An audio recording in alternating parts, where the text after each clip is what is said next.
देख बेटा, तेरी बहन अब 20 साल की हो गई है, तो तू उसके लिए एक अच्छी लड़की की तलाश क्यों नहीं कर लेता? अगर आज तेरे पिता जिंदा होते तो निशा की शादी अब तक हो चुकी होती। ये आप क्या कह रही हो माँ? हमारे ऊपर पहले से ही बहुत जिम्मेदारियां हैं। अब उस पर ये निशा की शादी, इतने पैसे कौन देगा भला? जाने दो, जो होगा सो देखा जाएगा। मोहन बेटा, तू ही अपने भाई को समझा देना। तेरी बहन अब बड़ी हो गई है। अगर समय पर शादी नहीं हुई तो कितनी गलत नजरें पड़ेगी उस पर। देखिए माँ जी, आप तो दिन भर खाट पर पड़ी रहती हो और हम सबको हुक्म देती रहती हो। अगर आपको अपनी बेटी की इतनी ही फिक्र होती तो उसके लिए कहीं पैसे जमा करके रख देती ना। फिर उन्हीं पैसों से हम उसकी शादी करवा देते। ये तुम कैसी बातें कर रही हो बहू? आखिर वो तुम्हारी ननंद है, तुम्हारी भी कोई जिम्मेदारी बनती है ना। बस कीजिए माँ जी, आपकी यही बात सुन सुनकर हमारी जिंदगी नरक बन चुकी है। हम पर हमेशा आपका ही हुक्म चलता रहता है। लेकिन अब बस कीजिए, कोई शादी के बारे में कोई शब्द भी मत बोलिए। गुस्से में सभी अपने अपने कमरे में चले जाते हैं। फिर बाद में, देखो जी, माँ जी कुछ भी कहें, पर हमें इन चक्करों में पड़ना ही नहीं है। निशा की शादी हो या ना हो, हमें उससे कोई फर्क नहीं पड़ता। और हमारे पास इतने पैसे कहाँ से आएंगे? पिताजी ने जो कर्ज छोड़ा है, उससे ही हमारे सारे अरमान बुझ गए हैं। और उस पर यह शादी करके मैं और कर्जे में नहीं डूबना चाहती। तुम सही कह रही हो सुजाता, मैं भी इस झंझट में नहीं पड़ना चाहता हूँ। वही दूसरी तरफ भैया भाभी तो निशा की शादी कभी नहीं करेंगे, इसलिए आप भी इस मामले में मत पड़िए। हाँ कोमल, सही कह रही हो तुम। मैं भी उसकी कोई झंझट नहीं चाहता। जो होगा सो देखा जाएगा। आखिर शादी का इतना खर्चा कौन उठाएगा? और वैसे भी अगर निशा ने शादी कर ली तो हमें माँ के लिए एक आया रखनी पड़ेगी, जो उन्हें उठाए, समय से खाना खिलाए और घर और किचन का काम संभाले। अगर निशा ही चली जाएगी तो ये सब कौन करेगा? इसलिए हम उसकी शादी नहीं कर सकते। आखिर घर बैठे बैठे हमें फ्री की नौकरानी मिल रही है, तो हम उसे भला क्यों खो दे? हाँ कोमल, ठीक कह रही हो तुम। ऊपर से हमारी कमाई भी इतनी नहीं है कि एक शादी की झंझट उठा सके हम। मुश्किल से 2 वक्त का खाना चल पाता है, तो उस पर ये आया नौकरानी की बात तो हम सोच भी नहीं सकते। जाने दो, जैसे चल रहा है वैसे ही चलने दो। ऐसे ही कई दिन बीत जाते हैं। फिर अगली सुबह, अरे ओ निशा, कब तक रसोई में लगी रहोगी?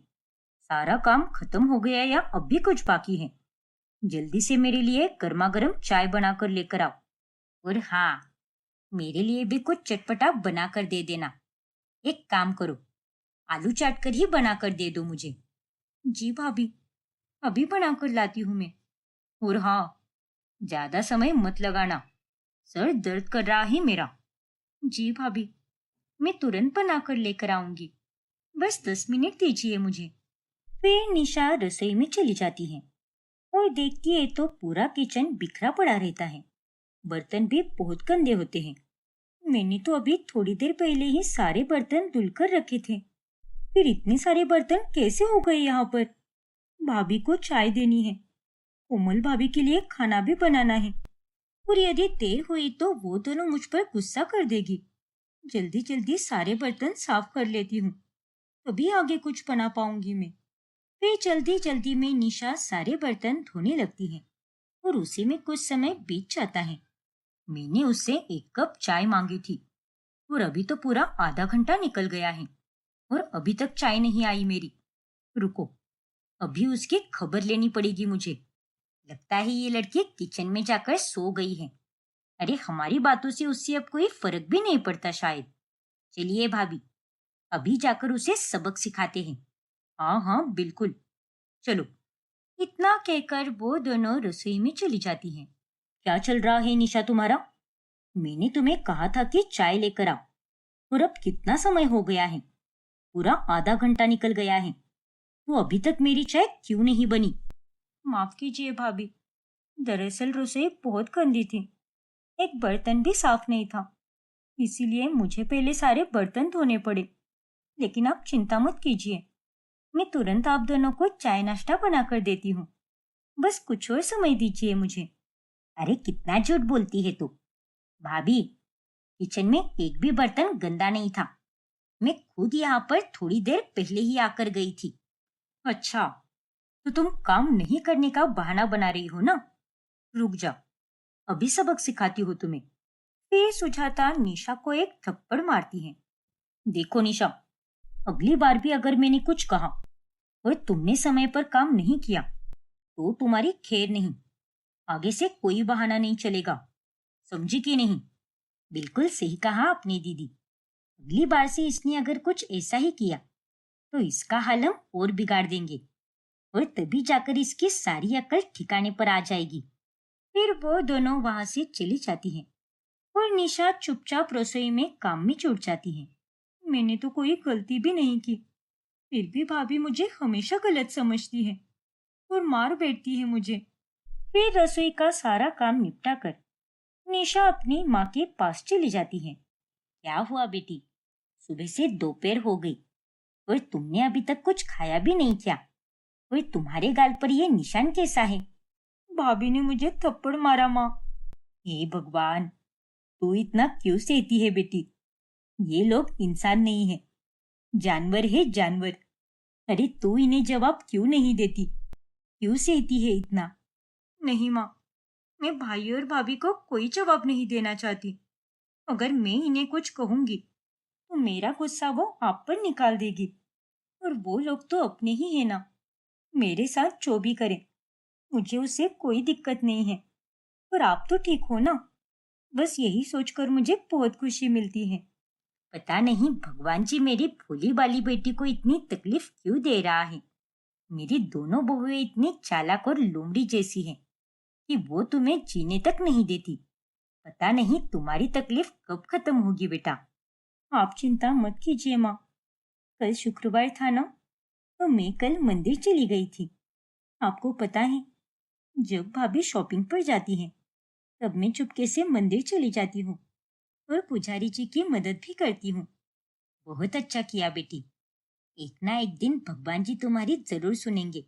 आखिर प्रार्थना करने के अलावा और हम क्या ही कर सकते हैं। तभी कुछ समय बाद पंडित जी घर आते हैं। राम राम सुजाता बहू और कोमल बहू, सब ठीक तो है ना? जी पंडित जी, लेकिन आपका यहाँ पर कैसे आना हुआ? सब ठीक तो है ना? मैं अभी निशा से कहकर आपके लिए चाय नाश्ते का इंतजाम करवा देती हूँ। नहीं बहू, मुझे चाय नाश्ते की कोई जरूरत नहीं है। मैं तो यहाँ पर निशा बिटिया के लिए आया था। मैं उसके लिए एक बहुत ही अच्छा सा रिश्ता लेकर आया हूँ। लड़का पढ़ा लिखा है, अमीर खानदान का है और उन्हें सीधी सादी गांव की लड़की चाहिए। और तो और वो लोग दहेज भी नहीं लेंगे। ये आप क्या कह रहे हो पंडित जी? हमने तो आपको निशा के लिए रिश्ता देखने के लिए कभी भी नहीं कहा। फिर आप यहाँ पर ये रिश्ता लेकर क्यों आए हो? पर हमने आपसे पहले भी कहा था कि हम उसकी शादी नहीं कराएंगे, तो फिर आप हमारे पीछे क्यों पड़े हो? चले जाइए आप यहाँ से। ये तुम कैसी बातें कर रही हो बहू? वो बड़ी हो गई है और वक्त पर शादी कराना ठीक रहता है। उसके पिता भी नहीं है और माँ तो खाट से उठती भी नहीं, तो उसकी शादी की जिम्मेदारी तो तुम्हारी और कोमल की बनती है ना। देखिए पंडित जी, इतना सोचने के लिए आपका बहुत धन्यवाद, पर हमें इसकी कोई जरूरत नहीं है, क्योंकि अगर उसकी शादी हो जाएगी तो घर और माँ की देखभाल कौन करेगा? हमसे तो ये सब बिल्कुल नहीं हो पाएगा। इसीलिए कृपा करके यहाँ से चले जाइए। अरे एक बार लड़की की फोटो तो देख लो। लड़का बहुत ही सुंदर है और वो लोग तो दहेज भी नहीं लेंगे, शादी भी वही करवाएंगे। तो फिर आप दोनों को क्या दिक्कत है?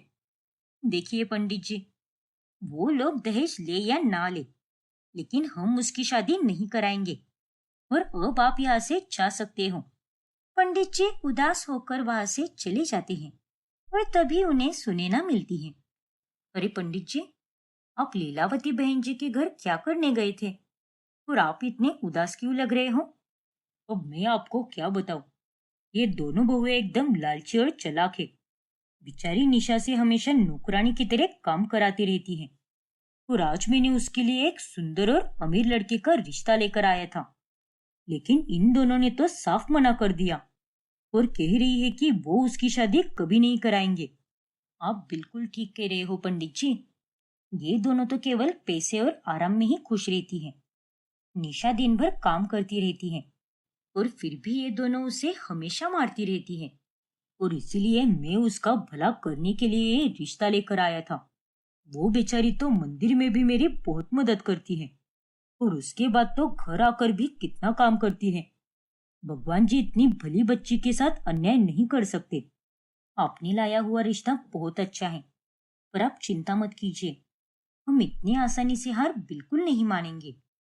देखिए बहन जी, अगर आप निशा की शादी कराओगी तो वो बच्ची खुश रहेगी और उसका थोड़ा बहुत पुण्य हमें भी मिलेगा।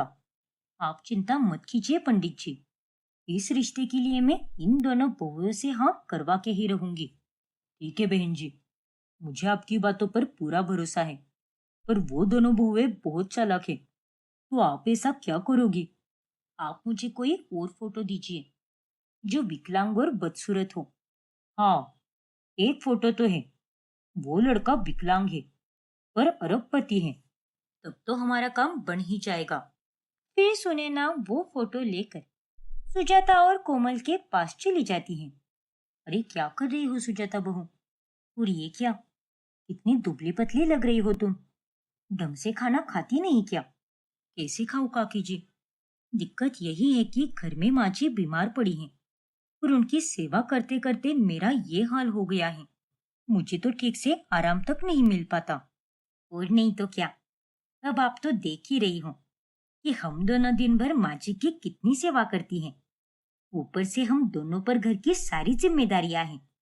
निशा तो ननंद है ना, तो हम तो बस उसे थोड़ा बहुत काम सिखा देते हैं, वरना इसे तो ढंग से काम करना भी नहीं आता, जिस वजह से हम दोनों को ही सारा काम करना पड़ता है। अच्छा, तो ऐसी बात है। लेकिन तुम चिंता मत करो, मैंने तुम्हारे लिए एक अच्छा सा आइडिया सोचा है। क्योंकि मैं तुम्हारा दुख समझती हूँ ना, इसीलिए तुम्हारे पास कुछ उपाय लेकर आई हूँ। अरे वाह काकी जी, जल्दी बताइए ना कि आखिर क्या आइडिया है। तुम दोनों निशा की शादी करा दो। ये आप क्या कह रही हो काकी जी? अगर हम निशा की शादी करा देंगे तो घर के सारे काम कौन संभालेगा? माना कि वो सारा काम नहीं करती, पर थोड़ी बहुत मदद तो कर ही देती है ना वो। और हमारे ऊपर कितने सारे खर्चे हैं, तो उसमें हम निशा की शादी नहीं करा पाएंगे। अरे बहू, पहले मेरी पूरी बात तो सुन लो। ये फोटो देखो, ये एक विकलांग आदमी है और इसकी उम्र करीब 50 साल की है। और ये आदमी इस उम्र में शादी करना चाहता है ताकि इसकी देखभाल हो सके। अरे इसकी तो करोड़ों की संपत्ति है, पर तुम दोनों अगर निशा की शादी उससे करा दोगी तो तुम्हारी तो लॉटरी निकल जाएगी। पर वो तो विकलांग है ना, तो उससे शादी करा के हमारी लॉटरी कैसे निकलेगी? अरे तुम मेरी बात समझ ही नहीं रही। डॉक्टर कहते हैं कि वो कभी ठीक नहीं होगा और ज्यादा दिन नहीं बच पाएगा। और ऐसे में तुमने अगर निशा की शादी उससे करा दी तो थोड़े ही दिनों में वो मर जाएगा और उसकी सारी संपत्ति निशा की हो जाएगी। फिर निशा मालकिन बनकर करोड़ों की हकदार बन जाएगी और निशा मालकिन यानी तुम दोनों मालकिन। अब तो समझी ना मेरी बात को? अरे वाह, सच में अगर ऐसा हो गया तो हम तो यहाँ पर बैठे बिठाए अमीर हो जाएंगे। मैं भी ऐसी गरीबी से बाहर आना चाहती हूँ। मैं तैयार हूँ काकी जी, बस जल्द से जल्द ये रिश्ता तय कर दीजिए। एक बार वापस सोच लो, पहले तो तुमने मना किया था ना, पर अब मौका आ गया है वापस। और मैं तुम दोनों पर किसी भी तरह का जोर नहीं डाल रही। फिर बाद में मत कहना कि मैंने तुम दोनों को फंसा दिया। अरे नहीं काकी जी, आप तो हमेशा हमारी भलाई ही सोचती हो, इसलिए मुझे आप पर पूरा भरोसा है। ये रिश्ता आप पक्का कर दो।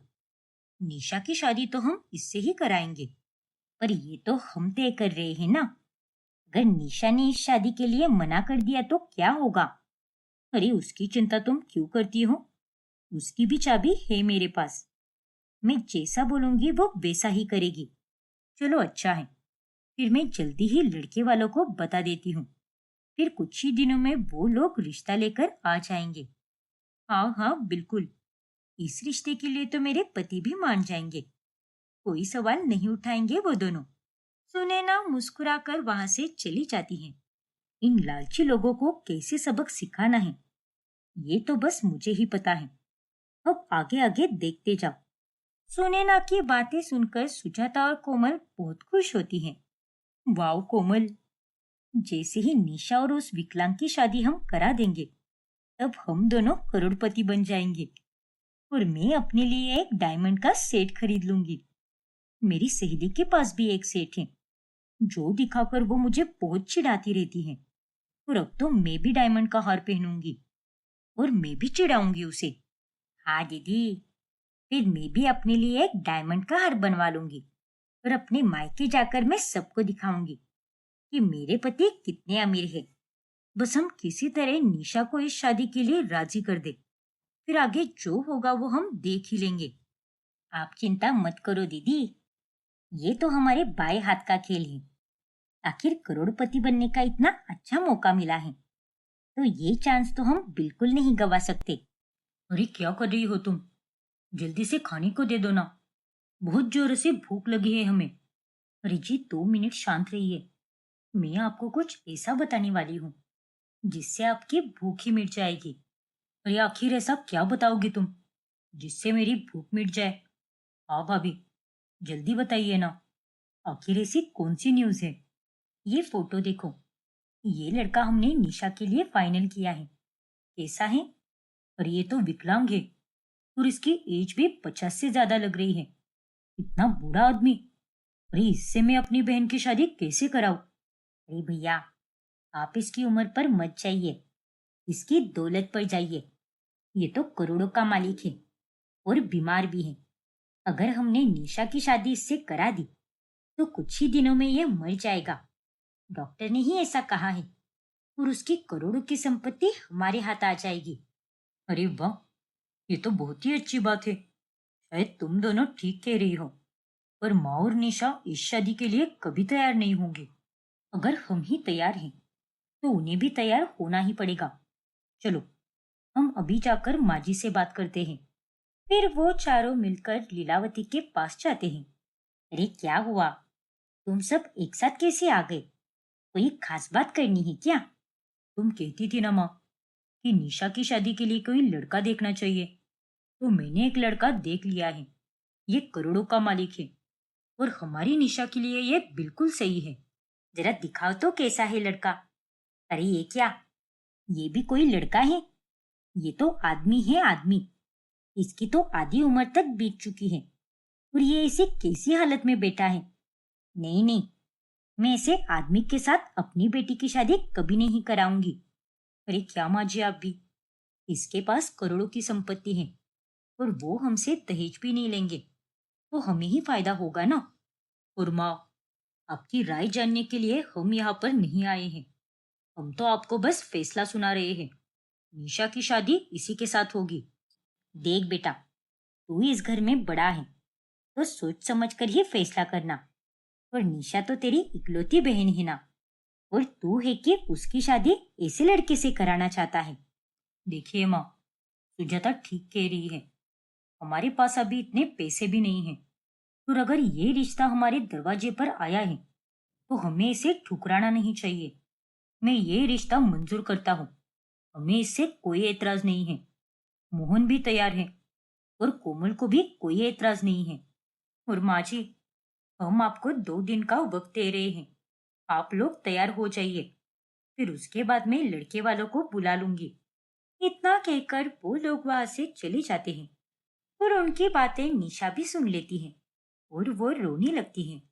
रो मत बेटी, मैं किसी भी कीमत पर तुम्हारी शादी उस विकलांग लड़के से कभी नहीं होने दूंगी। पैसे है तो क्या हुआ, इसका ये मतलब बिल्कुल नहीं है कि मैं अपनी फूलसी बच्ची को ऐसे किसी भी आदमी के हाथ दे दूं। ये लोग चाहे कुछ भी कर ले, पर मैं तुम्हारी शादी नहीं होने दूंगी। निशा चुप ही रहती है और उसकी आंखों से आंसू लगातार गिरते ही रहते हैं। वही दूसरी तरफ, अरे दीदी, मुझे लगता नहीं कि माँ जी इस रिश्ते के लिए तैयार हो जाएगी। हमें कुछ करना होगा। रुको, आज रात हम निशा को अच्छे से सबक सिखाएंगे। फिर रात के समय जब निशा रसोई में बर्तन धो रही होती है, तभी वहां पर कोमल और सुजाता आती है। अरे क्या हुआ भाभी, इतनी रात गए आप दोनों किचन में क्या कर रही हो? कुछ चाहिए था क्या आपको? मुझे बुला लिया होता ना, मैं लेकर आती आपके लिए। देख निशा, सीधा सीधा बोल रही हूं मैं, तुम्हें उस रिश्ते के लिए हाँ करनी ही पड़ेगी, और माँ जी को भी तू ही मनाएगी। हाँ हाँ बिल्कुल, क्योंकि वो तो हमसे मानने से रही, इसलिए ये काम तुम्हें ही करना पड़ेगा। नहीं भाभी, मैं उस बूढ़े आदमी से शादी कैसे कर लूं? आपको हो तो मैं किसी गरीब लड़के से भी शादी कर लूं, पर ऐसे विकलांग आदमी से मैं शादी बिल्कुल नहीं करना चाहती।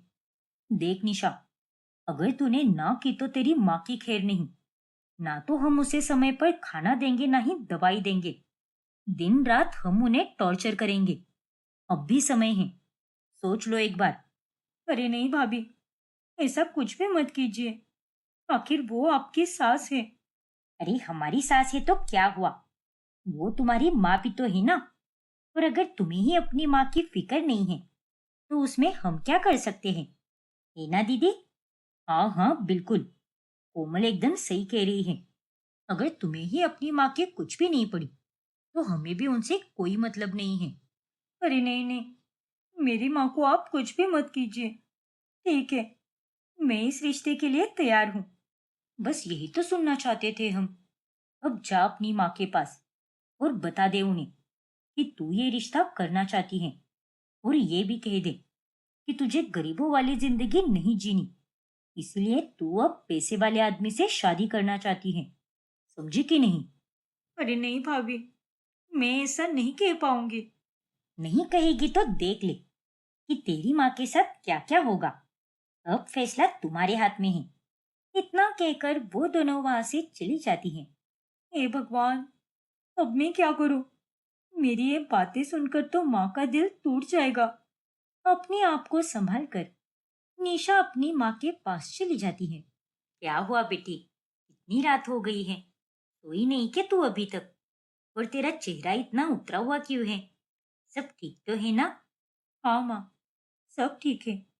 जब भैया भाभी ने आपसे उस लड़के की बात की, तब से मैं सोच रही हूँ कि मैं उसी से शादी कर लूं।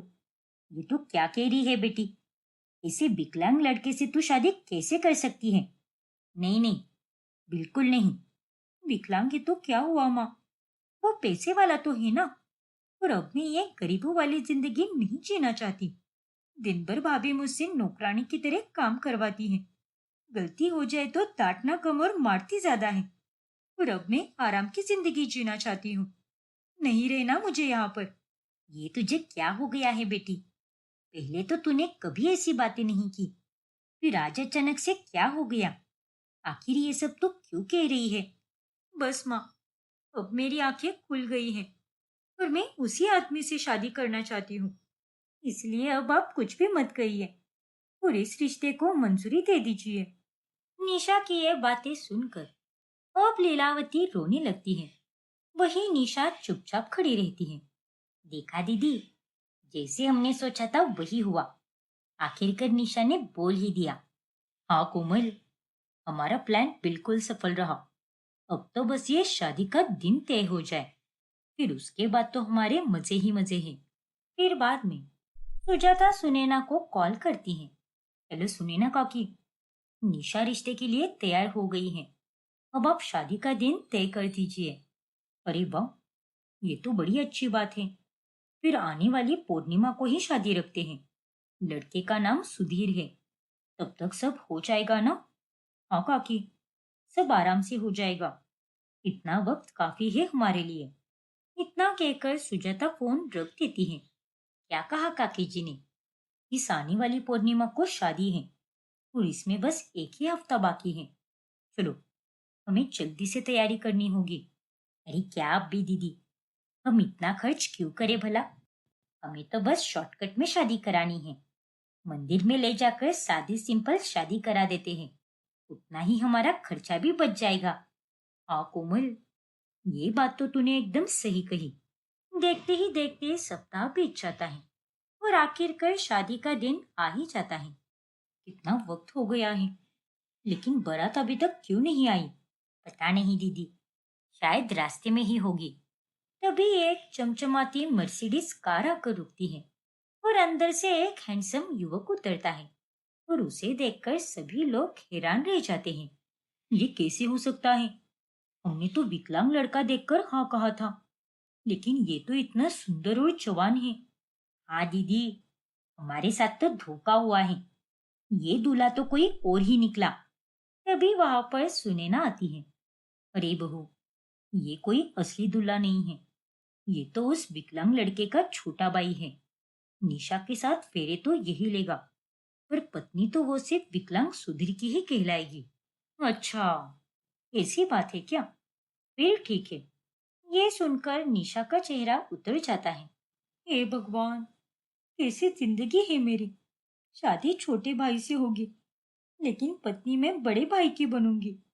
पता नहीं ऐसा कौन सा पाप किया था मैंने, तो आज मुझे ये सजा मिल रही है। फिर थोड़ी ही देर में रीति रिवाजों से शादी पूरी हो जाती है और जैसे ही निशा अपने ससुराल में गाड़ी से उतरती है, वो सामने एक बड़ा सा घर देखकर दंग रह जाती है। अरे बाप रे, ये तो किसी महल से कम नहीं है। सब कुछ कितना सुंदर है। पता नहीं मेरा पति कैसा होगा। मैंने तो सिर्फ फोटो ही देखी थी कि वो एक विकलांग है। तभी वहां पर उसकी सास लता आती है, लेकिन निशा का ध्यान बस दूसरी तरफ ही रहता है। अरे क्या हुआ निशा? जब से हम उतरे हैं, तब से तुम बस अंदर ही देखी जा रही हो। किसी का इंतजार कर रही हो क्या तुम? हाँ, वो आपका कोई बड़ा भाई है ना, तो उन्हें ही ढूंढ रही थी मैं। ये तुम कैसी बातें कर रही हो निशा? मैं इस घर का इकलौता बेटा हूँ और मैं ही तुम्हारा पति हूँ।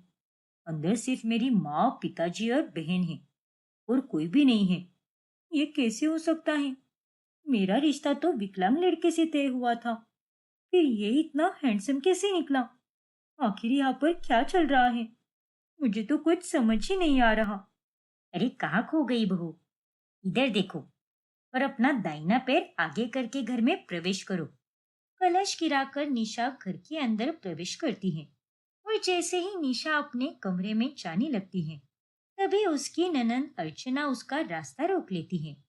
रुक जाइए भैया भाभी, आप दोनों ऐसे अंदर नहीं जा सकते। पहले आप मुझे एक डायमंड सेट दे दो, फिर उसके बाद ही मैं आपको जाने दूंगी। और हाँ भाभी, आप भी मुझे कुछ इनाम में दीजिए, वरना मैं आपको अंदर जाने ही नहीं दूंगी। हे भगवान, ये कैसी ननंद है? अभी अभी तो आई हूं मैं इस घर में, और ये मेरे साथ किस तरह से बर्ताव कर रही है? अरे मेरी प्यारी बहना, अभी के लिए मान जाओ ना। मेरे पास अभी सिर्फ 5,000 ही है, तो इसे ही रख ले। फिर बाद में मैं तुझे डायमंड सेट दिला दूंगा। नहीं भैया, मैं इतने पैसों में नहीं मानने वाली। मुझे तो वही सेट चाहिए। और भाभी, आपके पास भी अभी जितने पैसे हैं वो सारे दे दो, तभी मैं आपको अंदर जाने दूंगी। लेकिन मेरे पास तो बहुत थोड़े ही पैसे हैं। हाँ तो ठीक है ना, जितने भी पैसे हैं वो सारे दे दो। फिर निशा अपने सारे पैसे देती है और अर्चना मुस्कुराकर वहां से चली जाती है। तुम बुरा मत मानना निशा, मेरी ये छोटी बहन बहुत ही जिद्दी है और तुम्हें इससे बचकर रहना है। अब चलो, अंदर चलते हैं। निशा कमरे में दाखिल होती है और चारों ओर देखकर वो हैरान रह जाती है। ये क्या? ये तो कितना लग्जरी कमरा है। मैंने अपनी पूरी जिंदगी में ऐसा कमरा कभी नहीं देखा। और ये बेड है या किसी राजा का आसन है? आखिर एक बेड इतना खूबसूरत कैसे हो सकता है? पता नहीं मैं कहाँ पर आ गई हूँ। घर में तो मैं किचन में सोया करती थी, और आज देखो, आज मेरा इतना सुंदर रूम है। देखो निशा, तुम थोड़ी देर बैठ जाओ, मुझे एक काम याद आया। मैं अभी वापस आता हूँ। इतना कहकर सुधीर कमरे के बाहर चला जाता है और निशा कमरे में अकेली रह जाती है और घबराकर वह खुद से बातें करने लगती है। मुझे अभी सुनैना काकी से बात करनी होगी, क्योंकि ये रिश्ता तो वही लेकर आई थी। फिर निशा सुनैना को फोन लगाती है। काकी जी, ये सब क्या हो रहा है काकी जी? आपने तो कहा था कि मेरी शादी एक विकलांग लड़के से हो रही है, पर ये लड़का तो एकदम हैंडसम और पढ़ा लिखा है, और इसका तो कोई भाई भी नहीं है। तो फिर आपने हमसे झूठ क्यों कहा? जानती हूँ बेटी, कि मैंने तुमसे झूठ कहा और तुम्हारी शादी किसी विकलांग से नहीं बल्कि उसी हैंडसम लड़के से हुई है। और अगर मैंने पहले सच्चाई बता दी होती तो तुम अपनी माँ को बताती और तेरी वो भाभिया ये रिश्ता कभी नहीं होने देती। अरे वो चाहती ही नहीं थी कि तुम्हारी शादी किसी सुंदर और अच्छे घर के लड़के से हो, और इसीलिए मैंने ये झूठ बोला ताकि तेरी जिंदगी सुधर जाए। पर काकी जी, आपने मुझे ये बात पहले क्यों नहीं बताई? इतनी लग्जरी लाइफ और ये बड़ा सा घर, इनका रहन सहन देखकर मुझे बहुत डर लग रहा है। मुझे लगता नहीं कि मैं यहाँ पर ढल भी पाऊंगी। पता नहीं इन लोगों का स्वभाव कैसा होगा। मुझे तो कुछ समझ ही नहीं आ रहा। मैंने तो अपने सपने में भी नहीं सोचा था कि मैं किसी ऐसे घर की बहू बनूंगी। अरे ये सब तो तुम्हारा हक ही बेटी। भगवान ने तुझे तेरा अधिकार दे दिया है, इसलिए अब तो खुश रहे, अपने पति के साथ एक अच्छी जिंदगी जी। और हाँ, अपनी भाभियों को बिल्कुल मत बताना कि तेरा पति इतना हैंडसम है, वरना वो दोनों कुछ ना कुछ गड़बड़ जरूर कर देगी। अब चल, रखती हूँ मैं फोन, और अपना ध्यान रखना। इतना कहकर सुनैना फोन काट देती है। पता नहीं काकी ने मुझे कहाँ फंसा दिया है। अगर मुझे ये बात पहले से पता होती तो मैं ये शादी कभी नहीं करती। अब पता नहीं आगे क्या होने वाला है। तभी वहां पर सुधीर आ जाता है। अरे क्या हुआ निशा, तुम इतनी परेशान क्यों लग रही हो? सब ठीक तो है ना? अरे जब से तुम इस घर में आई हो तब से एकदम चुप चुप सी रहती हो, कोई बात भी नहीं करती तुम। दरअसल मुझे यकीन ही नहीं हो रहा। मैं तो गांव की एक सीधी सादी लड़की हूँ और आज यहाँ इतनी बड़े घर की बहू बन गई हूँ। हाँ तो इसमें घबराने की क्या बात है? मेरी माँ की ही इच्छा थी कि मैं किसी गांव की सीधी सादी लड़की से शादी करूं। मेरी कई गर्लफ्रेंड्स थी, लेकिन जो सादगी एक गांव की लड़की में होती है वो किसी में नहीं होती। इसीलिए मैंने तुमसे शादी के लिए हाँ किया, और अब हम दोनों पति पत्नी हैं। इसीलिए तुम्हें इतना झिझकने की कोई जरूरत नहीं है। जो भी दिल में हो वो खुलकर कह सकती हो। जी, वो मैं बोल रही थी कि लगता है कि तुम्हें अब भी थोड़ा अजीब सा लग रहा है। चलो कोई बात नहीं, हम अपने रिश्ते को एक नए सिरे से शुरू करेंगे। तुम अपना वक्त ले सकती हो, जान लो समझ लो, फिर हम दोनों साथ में अपने इस रिश्ते को आगे बढ़ाएंगे। जी, आपने ठीक कहा। चलो, अब तुम बेड पर सो जाओ, बहुत रात हो गई है ना, थकी भी होगी तुम। इतना कहकर सुधीर सोफे पर लेट जाता है और निशा बेड की ओर बढ़ती है। तभी दरवाजे पर दस्तक होती है। अरे निशा बहू, तुम्हें पता है ना कल क्या है? क्या है मम्मी जी? अरे तुम्हारी पहली रसोई है, तो जल्दी उठ जाना, नहा धोकर तैयार रहना, फिर हम सब मिलकर तुम्हारी पहली रसोई करेंगे। जी मम्मी जी, मैं तैयार रहूंगी। अच्छा आप सो जाओ, शादी की भागदौड़ के कारण थक गई होगी ना। इतना कहकर लता चली जाती है और निशा बेड पर बैठी हुई सोच में डूब जाती है। पता नहीं मैं पहली रसोई का क्या करूंगी। अगर देर से उठी तो मम्मी जी मुझ पर नाराज हो जाएगी। पता नहीं मम्मी जी का स्वभाव कैसा होगा। क्या वो भाभी की जैसी होगी? पता नहीं कल क्या होने वाला है, पर सब ठीक करने की मैं पूरी कोशिश करूंगी। भगवान जी, मेरी मदद करना। फिर अगली सुबह निशा घबराते हुए उठ जाती है। सुबह के 3 बज गए हैं। अब मुझे जल्दी से नहा धोकर तैयार होना होगा। फिर रसोई में खाना भी तो बनाना है। आज मेरी पहली रसोई है, तो मम्मी जी को शिकायत का कोई मौका नहीं दूंगी मैं। निशा फटाफट बिस्तर से उठकर नहाने चली जाती है। फिर नहाने के बाद वो किचन में चली जाती है और वो वहां पर तरह तरह के पकवान बनाने लगती है।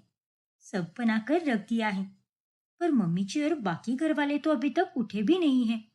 चलो, जब तक सब उठते हैं तब तक मैं थोड़ा आराम कर लेती हूँ। 3 बजे से लगातार काम ही कर रही हूँ, जिस कारण बहुत थक गई हूँ। नींद भी पूरी नहीं हुई। निशा रसोई से चली जाती है। वही दूसरी तरफ सुबह के 7 बज गए हैं। अब जाकर बहू को उठा देती हूँ। आज उसकी पहली रसोई है ना, तो सबसे पहले उसका चूल्हा पूजन करवाना होगा। फिर लता पानी पीने के लिए रसोई में चली जाती है। तभी, अरे ये क्या, इतने सारे पकवान किसने बना दिए? इतना सब बनाने के लिए तो किसी को पूरी रात लग जाए। कहीं ये सब बहू ने तो नहीं बनाया? फिर लता तुरंत निशा के कमरे में चली जाती है। अरे बहू, रसोई में कितने सारे पकवान रखे हुए हैं। वो सब किसने बनाया है? वो सब मैंने ही बनाया है माँ जी। आप ही ने कहा था ना कल कि आज मेरी पहली रसोई है, इसीलिए मैंने सब कुछ बनाकर रख दिया। अरे निशा बहू, ये तुम्हारी पहली रसोई थी, कोई युद्ध नहीं। लगता है पूरी रात तुम रसोई में ही थी। जी मम्मी जी, मैं रात के 3 बजे ही उठ गई थी। सोचा अगर दोबारा से सो गई तो वापस उठने में देर हो जाएगी और फिर आप डांटने लगोगे, इसलिए मैंने जल्दी जल्दी में सब कुछ बना दिया। अरे मेरी भोली वाली बहू, तुम्हें इतनी मेहनत करने की कोई जरूरत नहीं थी। घर में कितने सारे नौकर हैं। अरे तुम्हें तो बस चूल्हे की पूजा करनी थी। अगर मीठे में हलवा और सबके लिए चाय बना देती तो भी मुझे चल जाता। ऐसा ही क्या? मुझे नहीं पता था मम्मी जी। चल कोई बात नहीं बेटा, लेकिन अगली बार से तुम्हें किचन में जाने की कोई जरूरत नहीं है। कुछ चाहिए होगा तो रामू काका को बोल देना, वो तुम्हारे कमरे में लेकर आएंगे। जी मम्मी जी, लेकिन मुझे ये सब करने की आदत है और ये काम तो मैं बचपन से ही करती आई हूँ। बेटा, अब आदत बदलनी होगी तुम्हें। मैं घर में बहू लेकर आई हूँ, नौकरानी नहीं। अगर मुझे काम ही करवाना होता तो मैं और नौकरानी रख लेती ना। और हाँ, आज मेरी कुछ सहेलियां आ रही हैं तुम्हें देखने के लिए, तो तुम तैयार होकर नीचे आ जाना। जी मम्मी जी, लेकिन मैं कौन से कपड़े पहनूं? देखो बेटा, जो तुम्हें अच्छा लगे वही पहन लो, उसमें मुझे कोई आपत्ति नहीं है। इतना कहकर लता वहां से चली जाती है। हे भगवान, मेरे पास तो ज्यादा कपड़े भी नहीं हैं। जाने दो, मम्मी जी ने दी हुई ही साड़ी पहन लेती हूँ, वही सबसे अच्छी है। फिर निशा साड़ी पहनकर 16 श्रृंगार करती है और नीचे हॉल में आ जाती है। ये देखो, ये है मेरी निशा बहू, सुधीर की पत्नी। अरे लता, ये तूने कैसी बहू चुनी है? ये तो कोई गांव की गवार लग रही है। जरा इसकी फैशन सेंस तो देख।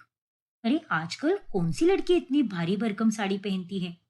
मुझे तो लगता है कि तूने अपने बेटे की शादी गलत जगह कर दी। अरे चुप हो जा, कितनी सुंदर तो लग रही है ये। अब ये तो एक नई दुल्हन है ना, तो वो तो ऐसी ही सजनी संवरनी चाहिए ना। अरे क्या तुम भी, जरा सुधीर को देखो तुम, इतना हैंडसम, पढ़ा लिखा और शहर में काम करने वाला लड़का है, और ये तो एकदम सादी सीधी और देहाती लड़की है। मुझे तो ये जोड़ी बिल्कुल नहीं जमी। और इससे अच्छा तो यही होता कि तू अपने बेटी की शादी मेरी बेटी से करा देती।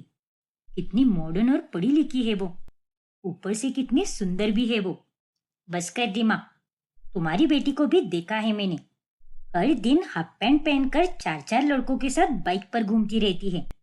अरे ऐसी लड़की को कोई अपनी बहू बनाता है क्या? अरे आजकल तो यही फैशन है। बॉयफ्रेंड गर्लफ्रेंड रखना कोई बड़ी बात नहीं है। तुम्हारे यहाँ पर नहीं होगी, पर हमारे संस्कारों में ये बहुत बड़ी बात है। देख रीमा, शादी कोई मजाक नहीं है, और मैंने अपनी बहू दिल से चुनी है, और वो मुझे बहुत पसंद है। और अगर तुम्हें पसंद ना भी हो तो उससे मुझे कोई फर्क नहीं पड़ता। फिर कुछ ही देर में उसकी सहेलियां चली जाती हैं। फिर बाद में, देख बहू, उस रीमा की बातों का बुरा मत मानना। उसे तो बस कुछ भी बोलने की आदत है। तुम जैसी हो वैसी ही रहो। और ये लो, ये मेरी खानदानी अंगूठी है, मेरी सास ने मुझे दी थी, और अब मैं ये तुम्हें दे रही हूँ। इसे हमेशा संभाल कर रखना। जी मम्मी जी, मैं इसे अच्छे से संभाल कर रखूंगी। ऐसे ही 2 दिन बीत जाते हैं। फिर अगली सुबह, अरे निशा बहू, आज तुम्हारी पगफेरी की रस्म है, इसीलिए तुम मायके चली जाओ। फिर 2-3 दिनों के बाद सुधीर तुम्हें वापस लेने आ जाएगा। हे भगवान, मैं मायके नहीं जाना चाहती। अगर भाभी को पता चल गया कि मेरी शादी इतने अच्छे लड़के से हुई है, तो पता नहीं वो मेरी माँ के साथ क्या करेगी। नहीं नहीं, मैं बिल्कुल नहीं जाना चाहती। अरे क्या हुआ बहू, कहाँ खो गई तू? तुझसे बात कर रही हूँ मैं। तू सुन रही है ना? जी, जी मम्मी जी, सुन रही हूँ मैं। तभी वहां पर सुधीर आता है। अरे सुधीर बेटा, आज बहू को उसके मायके छोड़ देना। हमारे यहाँ पर यही रिवाज है। पर माँ, आज मेरी एक बहुत ही जरूरी मीटिंग है। अगर आप कहे तो मैं ड्राइवर को भेज देता हूँ ना, वो छुड़ाएगा इसे। नहीं बेटा, पहली बार पति ही पत्नी को मायके छोड़ने जाता है और ये हमारी पीढ़ियों से चली आ रही परंपरा है। ठीक है माँ, चलो निशा, जल्दी से तैयार हो जाओ, फिर उसके बाद मुझे ऑफिस भी पहुंचना है। निशा फटाफट तैयार हो जाती है। फिर सुधीर निशा को उसके मायके छोड़ देता है। आप अंदर नहीं आएंगे? नहीं निशा, मेरी एक बहुत ही इंपॉर्टेंट मीटिंग है, तो मुझे वहीं पर जाना होगा। जब तुम्हें पिकअप करना होगा तब बोल देना, मैं उस टाइम घर के अंदर आ जाऊंगा।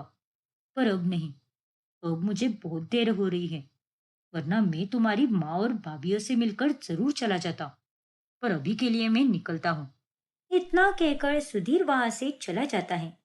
अच्छा हुआ कि आप अंदर नहीं आए, वरना अगर भाभीियों को पता चल जाता तो पता नहीं क्या हो जाता। फिर निशा जैसे ही घर में जाती है, तभी अरे वाह महारानी, आ गई तुम। जब से वहां पर गई हो तब से हमें तुम भूल ही गई हो। अरे कॉल करना भी जरूरी नहीं लगा क्या तुम्हें? लगता है इसे अमीरी की हवा लग गई है। देख निशा, तू कितनी भी अमीर घर की बहू क्यों ना बन जाए, आखिर है तो तू इस घर की नौकरानी ही। समझी कि नहीं?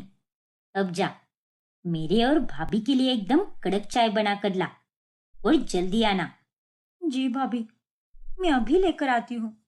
निशा अपनी पर्स वही रख देती है और वो किचन में चाय बनाने जाती है। चलो इसका पर्स देखते हैं, आखिर कितने पैसे लेकर आई है महारानी। शायद कुछ गहने वगैरह भी होंगे। चलो देखते हैं। फिर दोनों पर्स खुलती है तो उसमें से पैसे निकलते हैं। अरे वाह, इसके पर्स में तो कितने सारे पैसे हैं। इतने पैसे तो मैंने अपनी पूरी जिंदगी में नहीं देखे।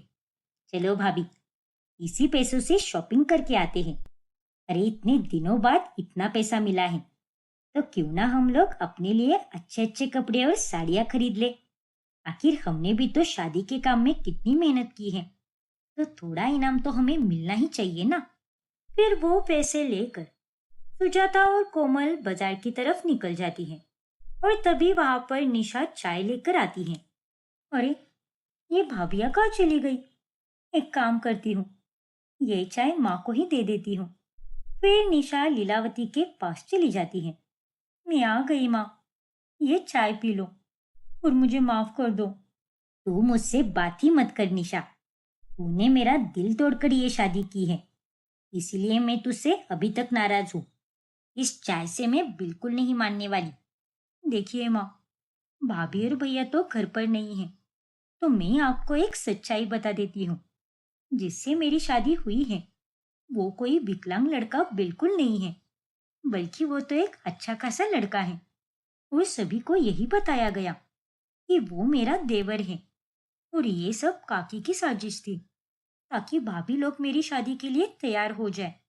क्या तू सच कह रही है बेटी? तुम्हारा पति सच में एक अच्छा इंसान है? नहीं माँ, वो एक अच्छा इंसान ही नहीं, बल्कि बहुत ही अच्छे दिल के भी हैं। उन्होंने मुझे हमेशा सपोर्ट किया है, और जब मैं वहां पर घबराती थी तब वही मुझे समझाते थे। और अब मुझे यहाँ पर वो कार से ही ड्रॉप करके गए हैं, भाभीियों को पता ना चले, इसीलिए मैंने उन्हें अंदर आने की जिद ही नहीं की। भगवान का लाख लाख शुक्र है बेटा, वरना मैं तो तेरी शादी से बहुत परेशान थी कि तुम्हारी शादी एक अपाइस से हो गई। चलो अच्छी बात है, भगवान जी ने मेरी प्रार्थना सुन ली। वो तो है माँ। चलो, अब आप ये चाय पी लो। तभी लीलावती को जोर से खांसी आ जाती है। अरे क्या हुआ माँ, आपको कितनी खांसी आ रही है? रुकिए, मैं दवाई लेकर आती हूँ। अरे नहीं बेटा, घर में तो कोई दवाई नहीं है। ये आप क्या कह रही हो माँ? कहाँ पर गई सारी दवाइयाँ?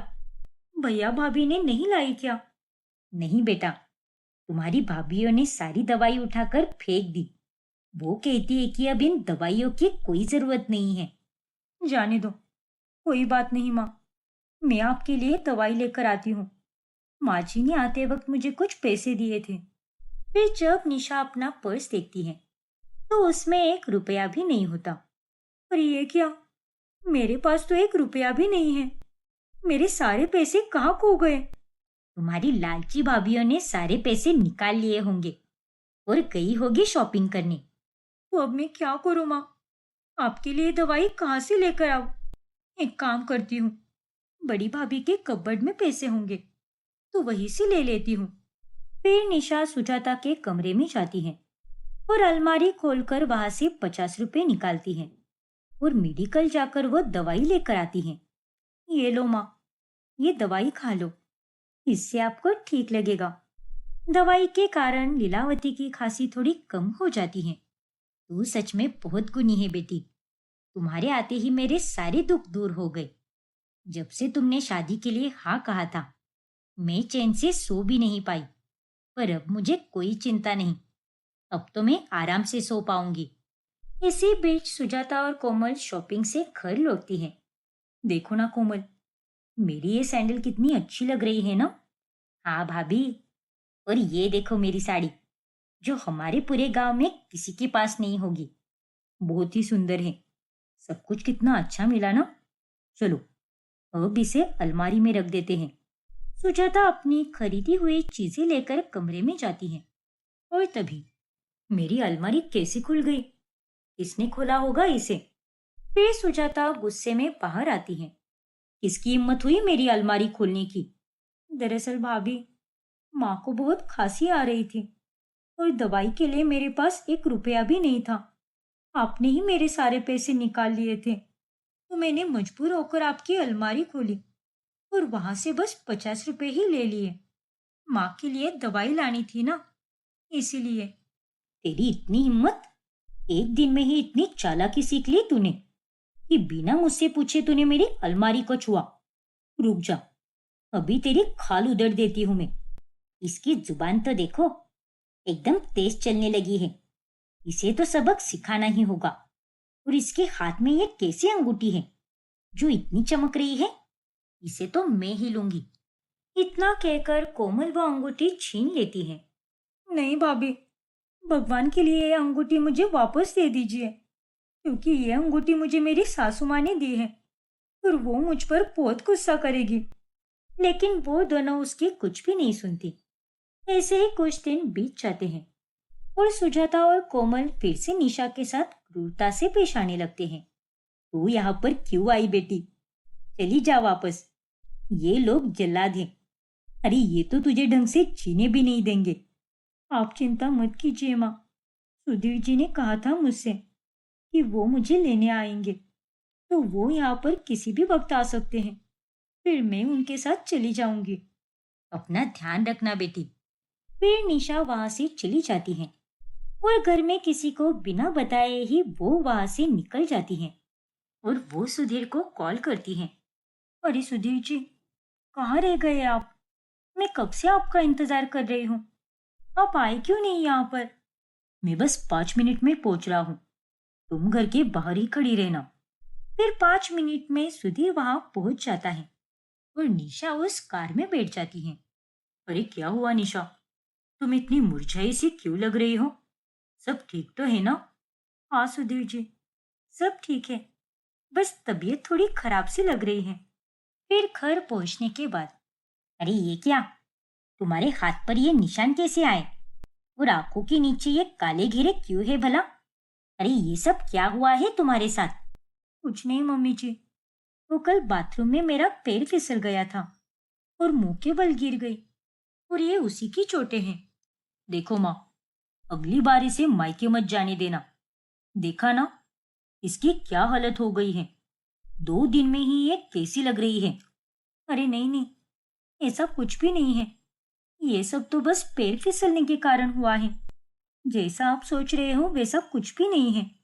इतना कहकर निशा अंदर चली जाती है। जरूर ये हमसे कुछ छुपा रही है और मुझे इसका पता लगाना ही होगा। क्या हुआ निशा, तुम इतनी परेशान क्यों लग रही हो? नीचे भी माँ ने तुमसे कुछ पूछा था, लेकिन वहां पर भी तुम कुछ ठीक से नहीं बोल पाई, फिर ऐसे ऊपर चली आई। सब ठीक तो है ना? हाँ, सब ठीक है। बस माँ की तबीयत थोड़ी ठीक नहीं थी ना, इसीलिए थोड़ी परेशान हूँ मैं। बाकी और कोई बात नहीं है। तभी निशा का फोन बजता है। हे भगवान, भाभी का कॉल आ रहा है। मैं तो उन्हें बिना बताए ही चली आई हूँ। शायद इसीलिए कॉल कर रही होंगी। जाने दो, मैं उनसे बाद में बात कर लेती हूँ। कोई अर्जेंट है तो बात कर लो ना। अगर बाहर जाना है तो बाहर जाके बात कर लो। ठीक है, मैं अभी बात करके आती हूँ। ऐसा भी कौन था फोन पर जो ये मेरे सामने बात नहीं कर सकती थी? अरे तुम में से बिना बताए क्यों चली गई? अब बाकी घर का काम कौन करेगा? और जाते समय तुमने कुछ पैसे भी नहीं दिए। पैसे? मेरे पास पैसे नहीं थे भाभी, और जितने भी थे वो तो आपने ही निकाल लिए ना। और अब मेरे पास 1 रुपया भी नहीं है। देख निशा, तेरी माँ की हालत बहुत खराब है। उन्हें अस्पताल में एडमिट करना होगा, इसीलिए जल्दी से 50,000 भेज दे। और मैं आज शाम को तेरे भैया को भेज दूंगी। तब तक सारा इंतजाम कर लेना। ये आप क्या कह रही हो भाभी? मेरे पास तो 5 रुपए भी नहीं है। फिर मैं आपको 50,000 रुपए कहाँ से दूंगी? नहीं नहीं, मैं ये नहीं कर पाऊंगी। ज्यादा नाटक मत कर। अब तो तू करोड़ों की मालकिन है ना, तो 50,000 देने में तुझे क्या दिक्कत आ रही है? जल्दी से पैसे दे दे हमें, नहीं तो देख लेना कि हम तेरे माँ के साथ क्या करते हैं। समझी कि नहीं? अरे नहीं भाभी, ऐसा कुछ भी मत कीजिए।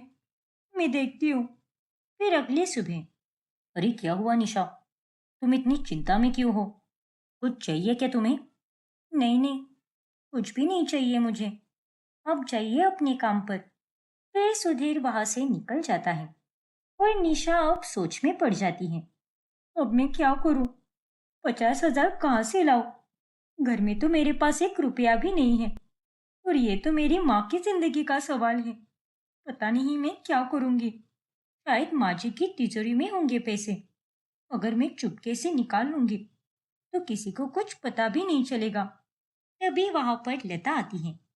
अरे निशा बहू, मैं अपनी सहेली के घर जा रही हूँ। वहां पर कीर्तन रखा है उसने, तो लौटने में मुझे समय लग सकता है। अगर अर्चना कॉलेज से आ जाए तो उसे नाश्ता दे देना। और ध्यान रखना कि वो खाना खाकर समय पर निकल जाए। उसके एक्स्ट्रा के क्लासेस भी है ना। और ये अर्चना तो ठीक से खाना भी नहीं खाती, इसीलिए उसकी मुझे थोड़ी फिक्र रहती है। जी माँ जी, मैं ध्यान रखूंगी। आप चिंता मत कीजिए।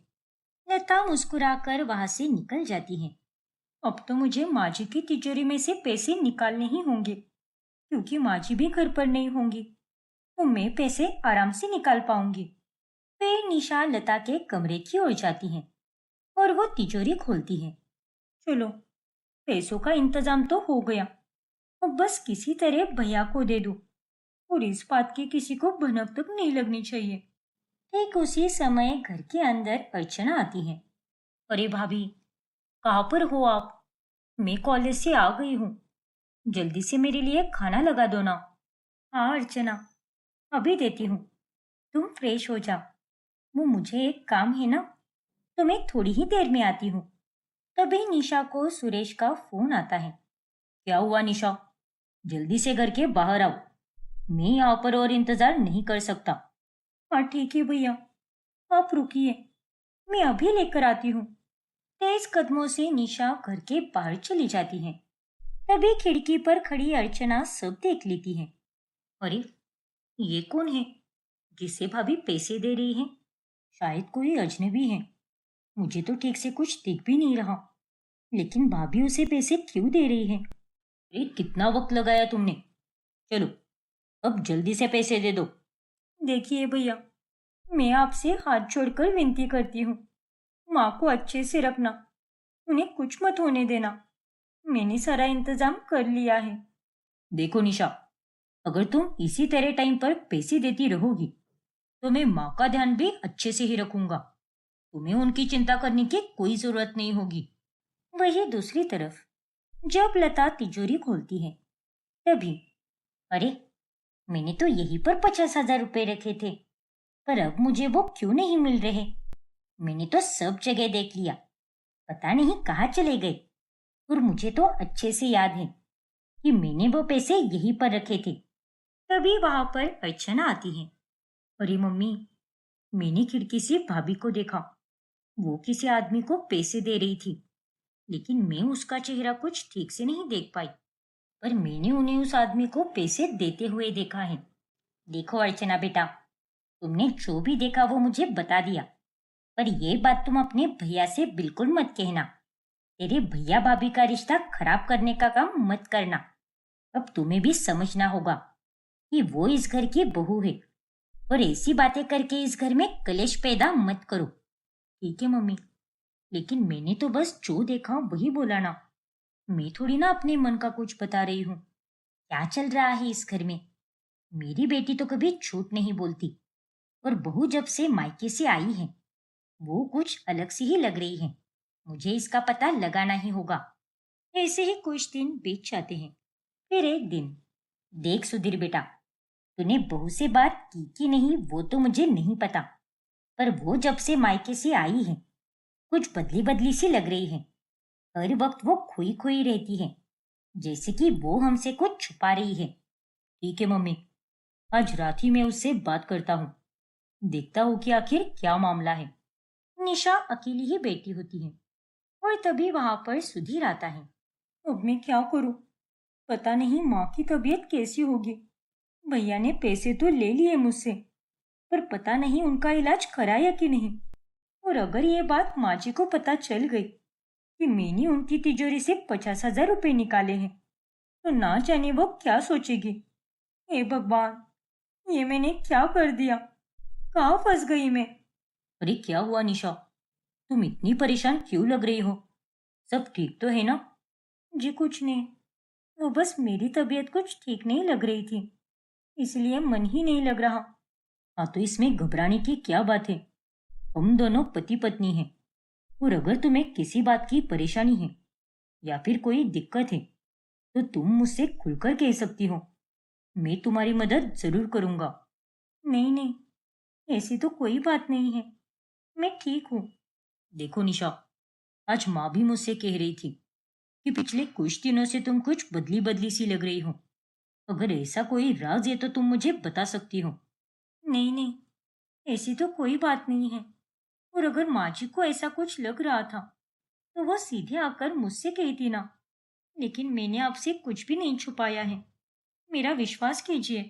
अच्छा ठीक है निशा, अगर तुम्हें नहीं बताना तो मत बताओ, लेकिन जब तुम्हारा मन करे तब तुम मुझसे खुलकर बात कर सकती हो, वो भी बिना डर के। इतना कहकर सुधीर सो जाता है। हे भगवान, ये मैं क्या कर रही हूँ? ये लोग तो कितने अच्छे हैं, और मैं उनके साथ क्या क्या कर रही हूँ?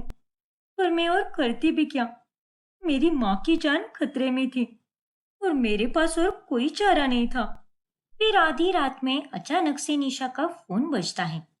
फिर निशा उस फोन को उठाकर जल्दी जल्दी में कमरे के बाहर चली जाती है, और तभी सुधीर की नींद खुल जाती है। इसे तो वापस कॉल आया और ये फिर एक बार कमरे के बाहर चली गई। आखिर क्या बात है? जरूर कुछ गड़बड़ है। कोई तो ऐसी बात है जो ये हमसे छुपा रही है। देखो निशा, तेरी माँ को अस्पताल ले गए थे हम, पर उसकी एक किडनी डैमेज हो गई है, तो हमें उनका किडनी ट्रांसप्लांट करना होगा, और तुम्हें उसके लिए पूरे 6 लाख रुपए देने होंगे, वो भी कल शाम से पहले। वरना हम तुम्हारी माँ की ट्रांसप्लांट नहीं करा पाएंगे, और उसकी मौत की जिम्मेदारी तुम्हारी होगी। ये आप क्या कह रही हो भाभी? इतने पैसे मैं कहाँ से ला कर दूं? 6 लाख तो क्या, मेरे पास तो 1 रुपया भी नहीं है, तो मैं आपको पैसे कहाँ से दूंगी? ठीक है, अगर तू पैसे नहीं ला पाई तो उसका यही मतलब है कि तेरी माँ जिए या मरे, तुझे उससे कोई फर्क नहीं पड़ता। अरे नहीं भाभी, ऐसा कुछ भी नहीं है। अगर ऐसा नहीं है तो कल शाम से पहले पैसे यहाँ पर लेकर आना, समझी कि नहीं? इतना कहकर सुजाता फोन रख देती है, और उसकी बातें सुनकर निशा पूरी तरह हैरान रह जाती है। 6 लाख रुपए, आखिर इतने पैसों का इंतजाम मैं कहाँ से करूं? माँ जी की तिजोरी में बहुत से पैसे थे, लेकिन अगर मैं इतनी बड़ी रकम निकालूंगी तो सबको मुझ पर शक हो जाएगा, और अगर मैंने पैसे नहीं दिए तो मेरी माँ तो मर ही जाएगी। पता नहीं भाभी मेरे साथ क्या क्या कराएंगे। हे भगवान, ये मैं कहाँ फंस गई हूँ। निशा पूरी रात परेशान रहती है और जैसे ही सुबह होती है वो लता के पास चली जाती है। अच्छा हुआ जो तू आ गई बहू। वैसे आज मैंने सारे नौकरों को छुट्टी दे दी है। एक की तबीयत ठीक नहीं थी और एक की माँ बीमार थी, तो उसे डॉक्टर के पास जाना था। तो एक काम कर, आज तू ही एक अच्छी सी कड़क चाय बना दे। मेरे सर में बहुत दर्द हो रहा है बेटा। जी माँ जी, अभी बना देती हूँ।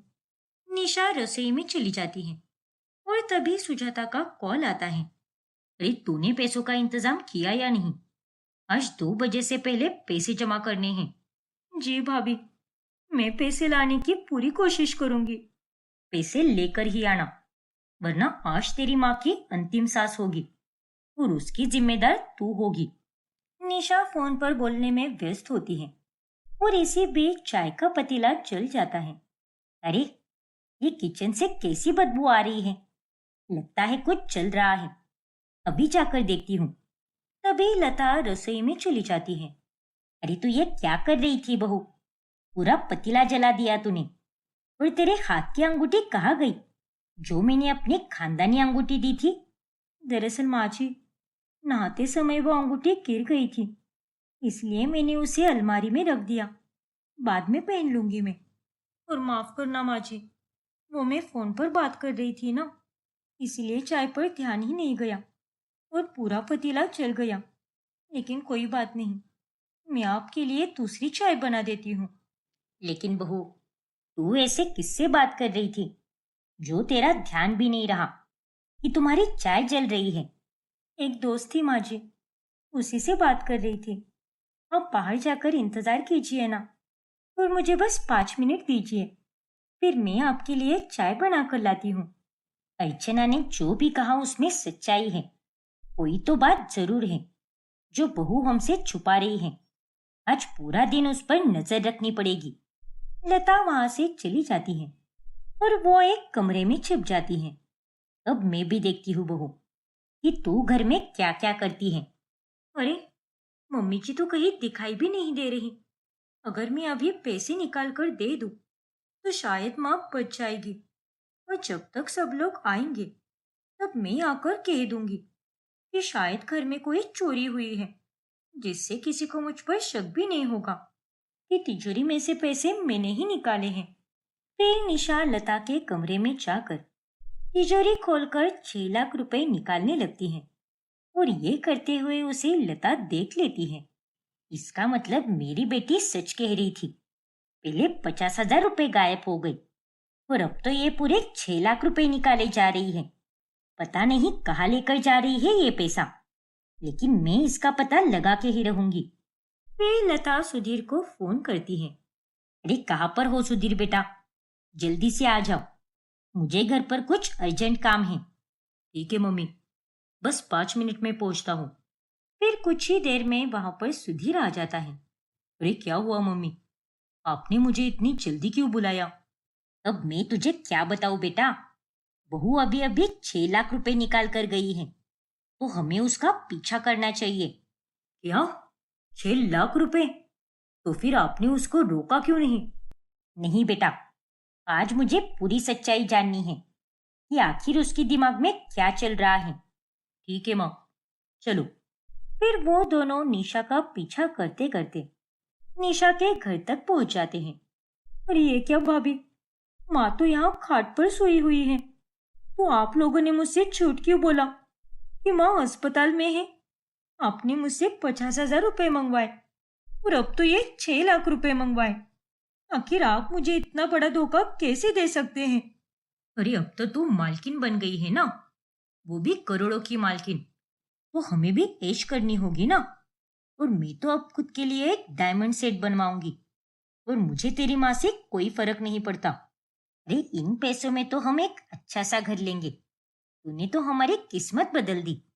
भगवान के लिए ऐसा मत कीजिए भाभी। अगर मेरे ससुराल वालों को पता चल गया कि वो पैसे मैंने निकाले हैं, तो वो लोग तो मुझ पर बहुत अत्याचार करेंगे। मैं आप लोगों से हाथ जोड़कर विनती करती हूँ कि ये पैसे मुझे वापस लौटा दीजिए। अच्छा, तो बहू ये सारे पैसे अपने भाई और भाभी को दे रही थी। पहले तो वो 50,000 रुपए और अब ये 6 लाख रुपए। अरे हमें तो पता भी नहीं था कि इसके भाई भाभी इस पर इतना टॉर्चर करते हैं। देखिए भाभी, वो 50,000 रुपए है, वो आप अपने पास रख सकती हो, पर ये 6 लाख रुपए मुझे वापस ले जाने दो। मैं आपको ये पैसे नहीं दे सकती।